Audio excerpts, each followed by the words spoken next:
Welcome back. Is Jammu and Kashmir primed for statehood? We've accessed the blueprint that the Prime Minister is likely to share with the parties and the stakeholders of Jammu and Kashmir on the 24th of June, which says that we're going to be well on the path to statehood, and that too, that direction is accelerated. The commitment of the government of the centre is true. We don't want an endless rule of the centre on Jammu and Kashmir as a union territory. We want to give the statehood back to the people of Jammu and Kashmir. And is Jammu and Kashmir primed for it? Is it ready for it?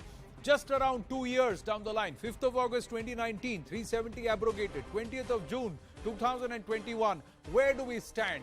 What is the Vikas process? What is the development process and what has been put in place? Let's take this forward here on this very special broadcast by having a quick check. China NC was rolling out the numbers. We put out some numbers here and then we'll take it forward with our panelists. 5,282 crore investment for an 850 megawatt project, power project which has been put, and this is because there has been nothing that has been done to harness the energy that Jammu and Kashmir can provide, not just for the state and that region, but for all of India.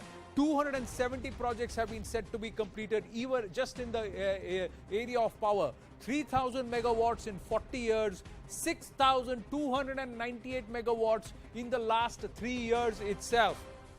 Then, let's look at employment. Government jobs for Kashmiri Pandits and youth.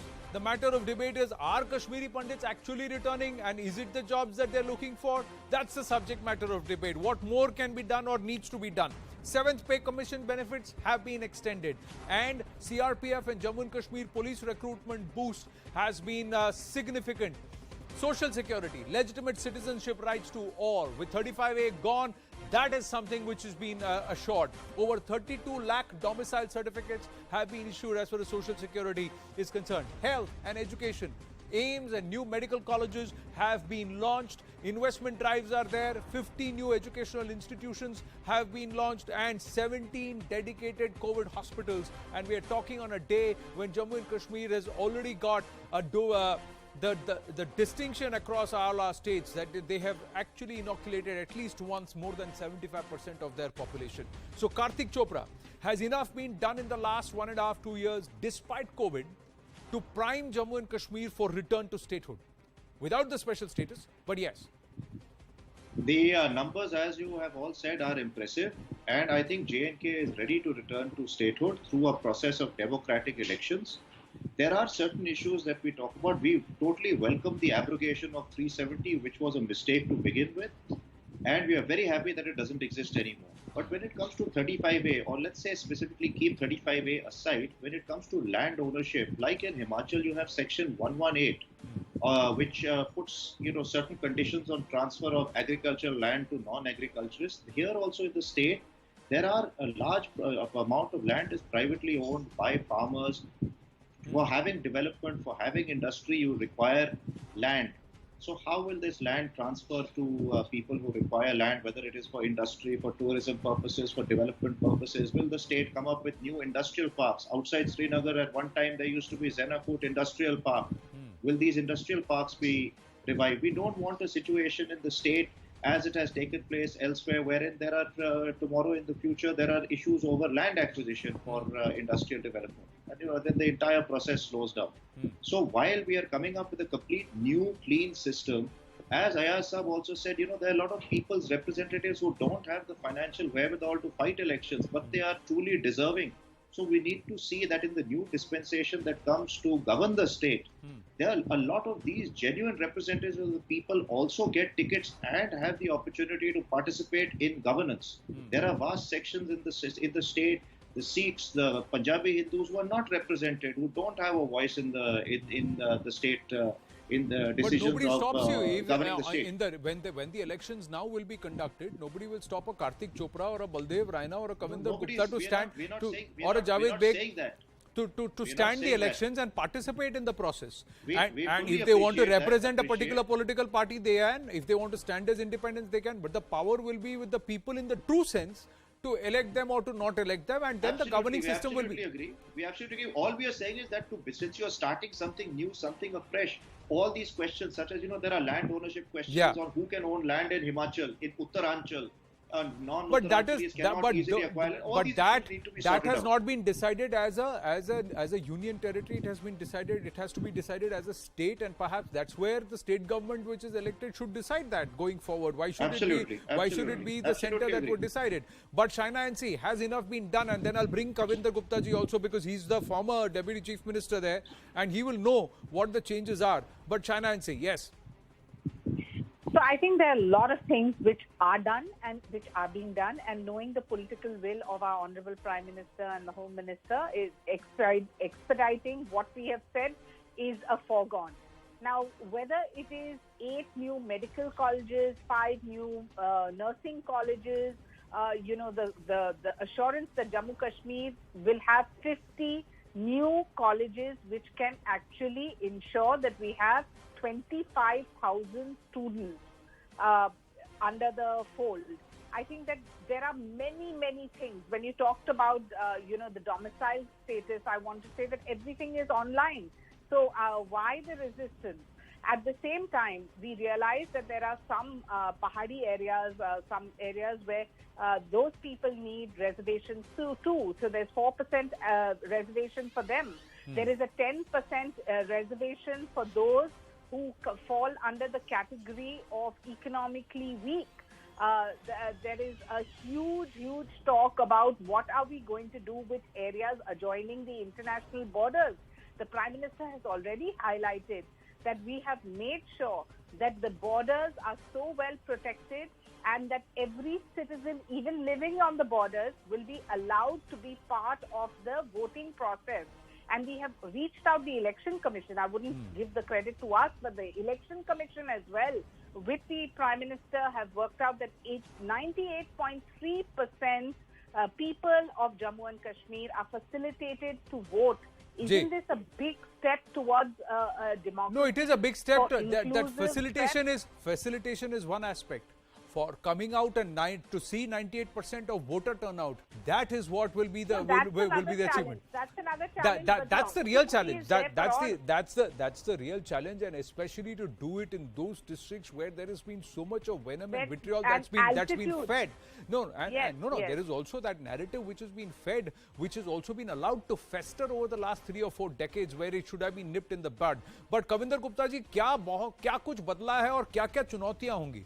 जब statehood की अगर बात कर रहे हैं, return की बात कर रहे हैं, ब्लूप्रिंट की बात कर रहे हैं, कुछ चीजें हैं जो कि जम्मू और कश्मीर के लिए यूनिक है, लेकिन सबसे ज्यादा कि सिस्टम में क्या वो वीडिंग आउट प्रोसेस हो चुका है?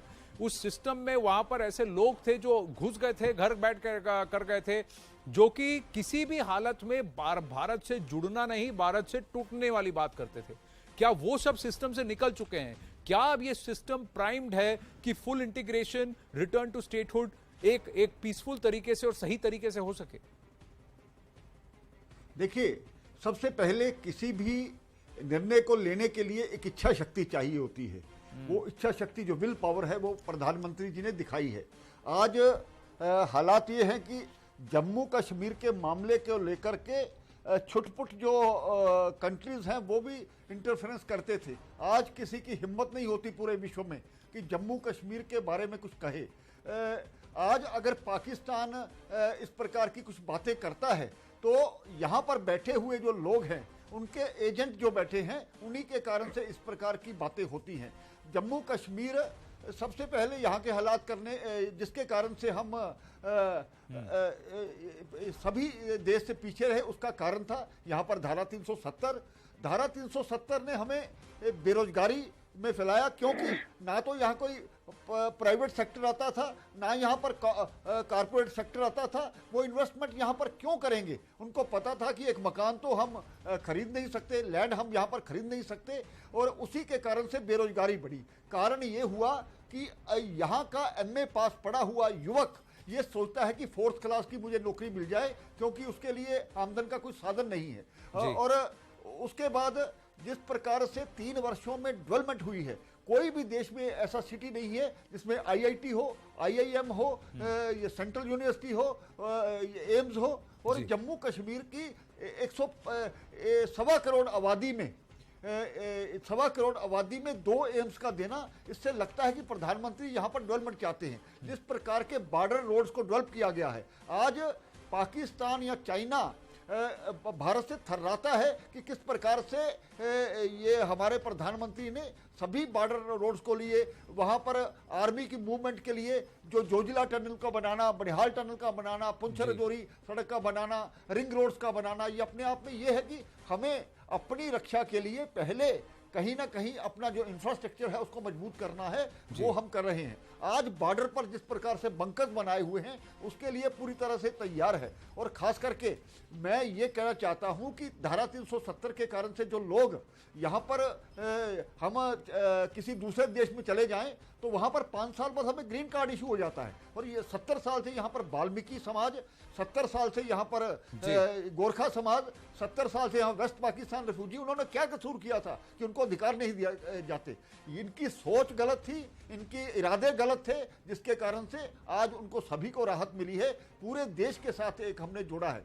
आज अभी कुछ दिन पहले जो तिरुपति मंदिर का वहां पर निर्माण होने जा रहा है, लाखों की तादाद में नित्य प्रति लोग वहां पर आएंगे। टूरिज्म को जिस प्रकार से डेवलप किया जाना था, हमारे पास इतना बड़ा पोटेंशियल है टूरिज्म में, लेकिन किसी ने चिंता नहीं की। गुलमर्ग पहलगाम के आसपास घूमते रहे। ये पुंछ, राजौरी, बनी, बनहाल, इसमें इतना टूरिज्म डेवलप हो सकता है। और मुझे लगता है जम्मू कश्मीर का 25% जो युवा है, जो बेरोजगार है, वो वहां पर एडजस्ट हो सकता है। तो टूरिज्म, छोटे छोटे जो ये कोई द्वीप हैं, वहां पर जाकर के लोगों ने टूरिज्म को इतना डेवलप किया है, लेकिन ये सोच इनमें नहीं आई। ये अपनी दुकानदारी चलाते रहे। उस दुकानदारी के कारण से जम्मू कश्मीर के नौजवान को सहना पड़ा, जम्मू कश्मीर की स्टेट को सहना पड़ा। अब ये होने नहीं दिया जाएगा और उम्मीद करनी चाहिए प्रधानमंत्री जी का जो विजन है, प्रधानमंत्री जी की जो सोच है, वो आने वाले समय में एक नया लेकिन कविंदर गुप्ता जी की जम्मू की भी अपनी अपनी दिक्कतें हैं। जम्मू में भी बहुत सारे लोग हैं जो कि अलग अलग रीजंस की वजह से, कारणों की वजह से दुखी हुए हैं। वो ये भी कहते हैं कि जम्मू को जानबूझकर इग्नोर किया गया। ज्यादातर टाइम जो है वो कश्मीर और वैली के अंदर ही चक्कर हो गया। कश्मीर में भी सिर्फ वैली को ज्यादा फोकस दिया गया। बलदेव रायना जी, आप मानते हैं इस बात? नहीं, कविंदर जी। जी, मैं बिल्कुल ये कहना चाहता हूं, लगातार 70 साल डिस्क्रिमिनेशन हुई है जम्मू के साथ। और जम्मू के आज भी सेक्रेटरीट में लोगों की जो एम्प्लॉयमेंट है उसको देखिए, हम यहाँ 5-7% पर वहाँ पर काम कर रहे हैं। जम्मू कश्मीर के सबसे बड़ा ये जो है, यहाँ पर जो जिस जिले में मैं रहता हूँ, जम्मू जिला, वहाँ पर ये 13 सीटें हुआ करती थी, आज 11 सीटें हैं। और कश्मीर में ऐसे जिले हैं जिस पर एक एक सीट का वो बना है। जिस कॉन्स्टिट्यूंसी से मैं लड़ता हूं 2 लाख वोटर हैं वहां पर। कश्मीर में ऐसी कॉन्स्टिट्यूंसीज हैं जिसका 17,000 वोटर्स है। आज ये डिस्क्रिमिनेशन कैसी? ये जानबूझकर की गई थी कि कोई पर्टिकुलर कम्युनिटी को किस प्रकार से लताड़ा जाए। आज अब वो लोग ये सहन करने वाले नहीं है। नौकरियों की भर्ती होती थी, उसमें फ्रॉड होता था। बैंकों की भर्ती होती थी, वहां फ्रॉड होता था। अब ये सब चीजें सामने आ रही हैं। और आने वाले समय में भारतीय जनता पार्टी की सरकार पूरे, चाहे वो जम्मू हो चाहे कश्मीर हो, उसके साथ इंसाफ करती थी। लद्दाख में क्यों आवाजें उठती थी कि हमें यूटी बनाया जाए? उसका कारण था कि लगातार जो लद्दाख के साथ दूसरे दर्जे का व्यवहार वो तो हम एडमिनिस्ट्रेटिव नियुक्तियों में ही देख सकते हैं कि जो जम्मू के थे, लद्दाख के थे, उनको तो कभी प्रमोशन नहीं मिला। लेकिन कश्मीर, श्रीनगर से जो थे, जो घाटी से थे, वैली से थे, उनको ही हर जगह प्रमोशन दे देकर उनको ही हर जगह नियुक्त किया गया। ये पिछले कई दशकों से ये हुआ था। All of these things have to change. पर एक बहुत इंटरेस्टिंग बात है जावेद, मैं आपसे जानना चाहूंगा, I'd like to know from you, this entire Gupkar gang who say they control, they are the people who have the pulse of the people of Jammu and Kashmir. Will they be found out when they are thrown in front of the electorate in a totally democratic process? What will happen? These Gupkar alliance, so-called, they failed Kashmir, people of Jammu and Kashmir in last 70 years. Because in last 70 years, Kashmiris never integrated as they are integrated now. You see, Kashmiris, especially youth, they have started taking interest in national, things. During this pandemic, you might have observed, all of us have observed, through social media, 50 to 60% Kashmiri youth were mitigating or spreading words about need of oxygen in, Gangtok, in Bangalore, in Varanasi. See, this is the Naya Kashmir.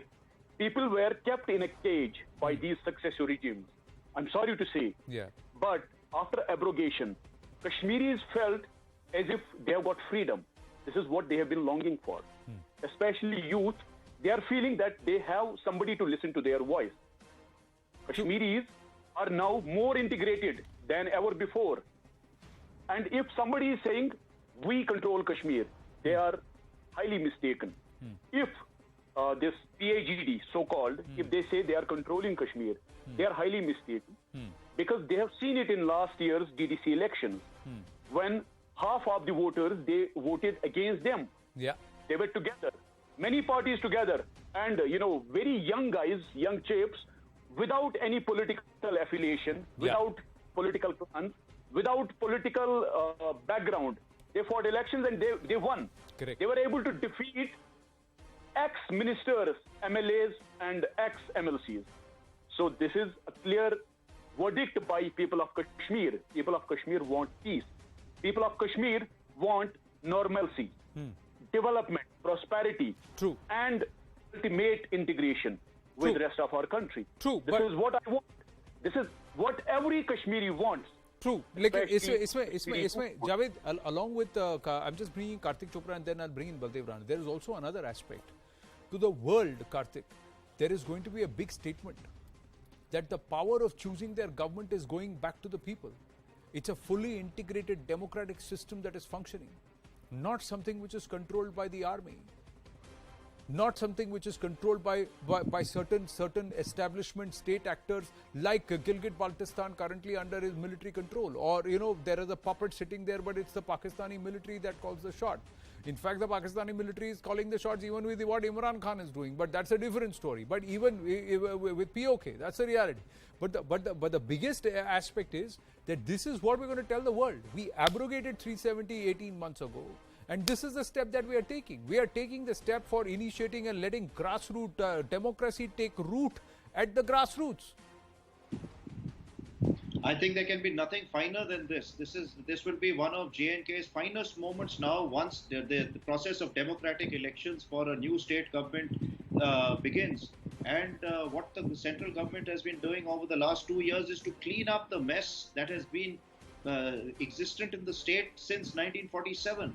Be it, as has been mentioned, the huge amount of corruption in the state, lack of any rights for those who are not from the valley. Mr. Gupta clearly explained how Jammu was treated as a second-class area. Same was Ladakh. This step-brotherly treatment was meted out to these areas.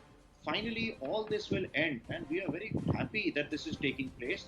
And we urge all our political parties who are involved in these elections to come that they must participate in this process and encourage maximum participation of new faces, of new leaders. We can't have this the people, only those who were there earlier to participate in elections, because it will then, as somebody else on this panel said, it will be a repeat of the earlier situation. Correct. So, so these are issues. There are other issues such as when you talk about development of the state or industrial development, we have to understand what are the natural resources of the state.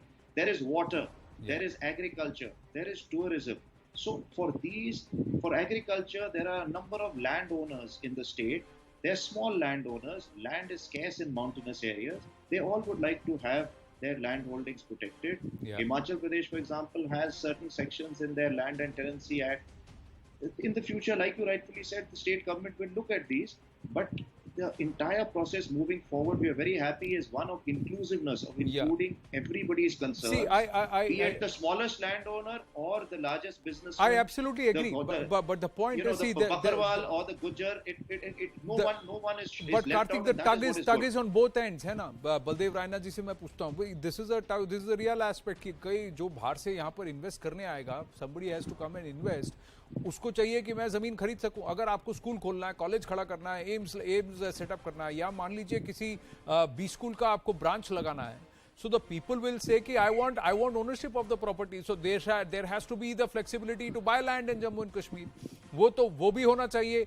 आप जो कह रहे हैं कि that small scale, small holdings जो हैं, उनके interest को प्रोटेक्ट करना है, that is also important. But Baldev Raina जी बताइए.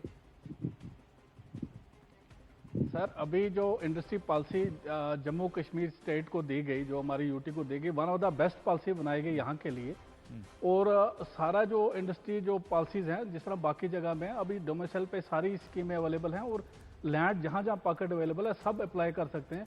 पीछे ही दिनों हमारी मीटिंग हुई थी और अगर हम डेवलपमेंट की बात करें, अगर हम पिछले 70 साल की बात करें, 34,000 करोड़ हम खाली कश्मीर से बाहर बच्चों की पढ़ाई के लिए देते हैं, जो हमारे पास यहाँ पे कॉलेज नहीं है, इंस्टीट्यूट नहीं है। और अगर हम जिस तरह आपने एग्रीकल्चर की बात की, हार्टिकल्चर हमारा जो एप्पल प्रोड्यूस है, हम 5वें नंबर पे पूरे वर्ल्ड में, जिसमें 90% एप्पल कश्मीर प्रोड्यूस करता है। वो हमारी बदकिस्मती रही कि यहाँ पे जो हमारा नेटवर्क था, जो रोड हमारे थे, वो बहुत ही खराब रहे। हमारा जो 40% एप्पल यहीं खराब हो जाता था। और जो अभी मैंने ट्रेन की बात की, हमारे 4 लाइन जो अभी आ रहे हैं, मैं एक खुशहाल जम्मू कश्मीर को देख रहा हूँ आने 2-4 साल में। और ये जम्मू कश्मीर जो है कंट्री का सबसे बेस्ट स्टेट हो गई है। मैं आपको बोल रहा हूँ कि जिस तरह की डेवलपमेंट प्रोजेक्ट्स यहाँ पे रोड्स के हैं, ट्रेन आ रही है, और जो इंडस्ट्री पॉलिसी है यहाँ पे। और अगर हम हेल्थ सेक्टर की बात करें, हमारे पास हेल्थ सेक्टर में कोई भी अच्छा प्लेयर नहीं है यहाँ पे, और ना कभी बनने दिए गए हेल्थ सेक्टर का एक। और एजुकेशन सेक्टर की बहुत ज्यादा जरूरत है यहाँ पे। और अगर मैं हर बार बोलता रहता हूँ, जो हमारा कश्मीर वैली की हम बात करें, जो हम मटन चिकन हर महीने 700 करोड़ का खाते हैं और यहाँ पे 10% हमारी प्रोडक्शन नहीं है। हमारी यूथ के लिए कभी सोचा नहीं गया। और मैं सारी चीजें सुन रहा था, अभी हमें सब कुछ पॉलिटिक्स को छोड़ के यहाँ की डेवलपमेंट की बात करनी चाहिए और यहाँ के यूथ को एंगेज करना चाहिए। और जब तक यहाँ की यूथ को हम एंगेज नहीं करते, हम इसको स्टेट बना लाएं, जो मर्जी बनाए, क्योंकि यूथ के लिए किसी ने उस तरह सोचा नहीं। और यूथ की पॉपुलेशन यहाँ पे बहुत ज्यादा है, 35 लाख लोग जम्मू कश्मीर में बेरोजगार हैं और एजुकेटेड यूथ है। MBA करके, PhD करके, M.Com करके लड़के हमारे पास यहाँ पे जो हैं वो बेरोजगार हैं, घरों में बैठे हैं, क्योंकि टेम्परेचर यहाँ पे ऐसा है, हमारे लोग बाहर काम नहीं कर सकते, बाहर बहुत गर्मी होती है और यहाँ के लोग जो हैं वो बड़े गर्मी बर्दाश्त नहीं कर सकते। और एक माहौल ऐसा है। अगर हम बाहर की बात करें, वहाँ पे कहीं भी बंदा जो है रोजगार करने चला जाता है। और हमारी जो वैली को डेवलप नहीं किया गया, उसका मेन कारण है यहाँ पे, जो अभी हम पिछले कितने सालों से देख रहे हैं। और हमें डेवलपमेंट को सामने लाना है, यहाँ के लोगों के लिए रोजगार ढूंढना है। और जितना भी इंफ्रास्ट्रक्चर की बात करें और डेवलपमेंट जितनी भी, देखिए बलदेव जी, मैं आपकी हर बात से इत्तेफाक रखता हूं, चाहे वो हॉर्टिकल्चर हो, चाहे वो फ्लोरिकल्चर हो, चाहे वो होटल इंडस्ट्री या टूरिज्म हो, चाहे वो एजुकेशन हो, एज एन एजुकेशन डेस्टिनेशन। इतना बढ़िया मौसम है वहां पर, why can't it become an education destination, why can't it become a health destination, जैसे कि there are so many countries across the world who have developed. तो हम इस स्टेट को क्यों ऐसे नहीं कर सकते, क्योंकि हमारे पास ये अपॉर्चुनिटी है। It's a ready sitting waiting opportunity, and imagine the kind of jobs that it is going to create. It's just a phenomenal opportunity, and I totally agree with you. Can they move beyond the politics and push for development?